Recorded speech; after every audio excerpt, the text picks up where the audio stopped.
त्याच्या भोवती ढगांची गर्दी आहे. कधी हळूच येणारे, कधी दाटून बसणारे. जणू काही आज सगळ्यांचे अस्तित्वच त्याच्यासाठी आहे.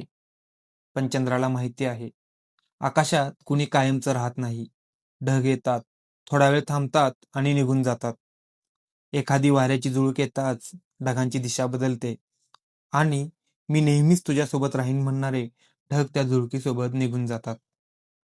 क्षणभर सगळं शांत, आकाश मोकळं आणि चंद्र एकटा. कधी-कधी आपल्या आयुष्यातही असंच होतं.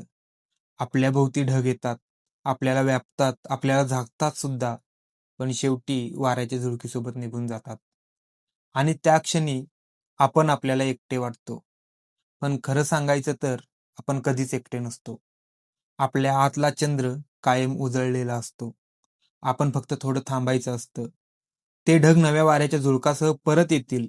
पुन्हा एकदा आपल्याला व्यापून टाकण्यासाठी, पुन्हा एकदा आपल्याला झाकून टाकण्यासाठी आणि पुन्हा नव्या वाऱ्याची झुळूक येताच निघून जाण्यासाठी सुद्धा.